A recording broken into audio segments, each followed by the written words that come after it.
कटलेटसाठी लागणारं साहित्य: मूग डाळ, ज्वारी, उडद डाळ, मका, बाजरी आणि धणी हे सर्व जिन्नस एकत्र करून दळून आणायचं. त्यामध्ये ओवा टाकायचा, जिरं टाकायचं,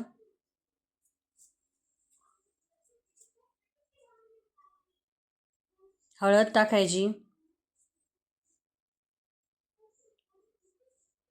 तिखट टाकायचं, तुम्ही कमी जास्त करू शकता, चवीनुसार मीठ टाकायचं, भिजवलेली मूग डाळ टाकायची. सर्व एकत्र करून घ्यायचं. नंतर बारीक चिरलेला पालक, बारीक चिरलेली कोथिंबीर,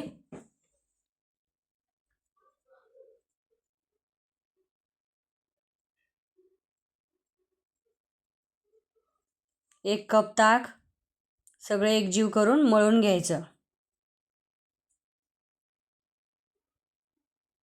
हवं तेवढं ताक तुम्ही टाकू शकता आणि थोडंसं पाणी घ्यायचं.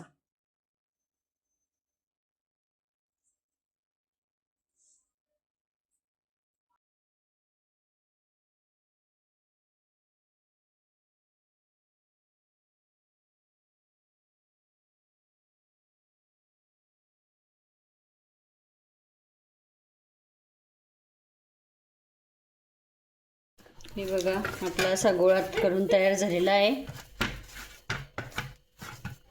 आता एका कढईमध्ये आपण दुसरीकडे तेल गरम करूया. चला, दुसरीकडे आपण तेल गरम करायला ठेवूया.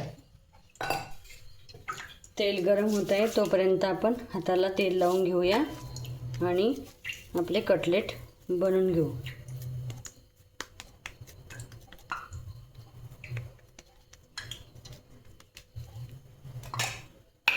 थोडीशी भिजवलेली मुगाची डाळ लावून घेऊया.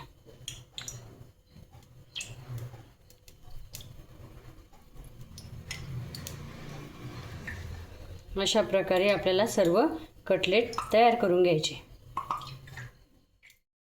हे बघा, मस्त आपलं तेल गरम झालेलं आहे. चला, आता आपण एक एक तळून घेऊया.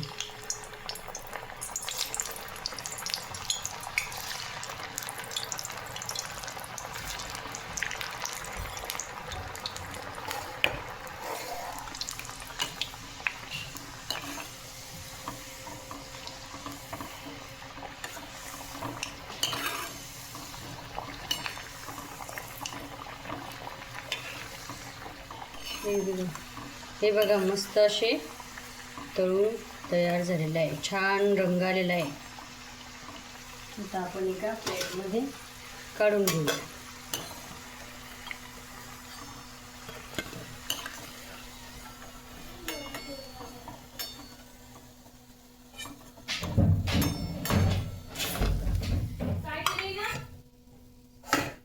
चला, आता आपण दुसरीकडे चटणी करून घेऊया. लाल मिरची, थोडासा गूळ, सांबार, एक टमाटर, थोडंसं मीठ.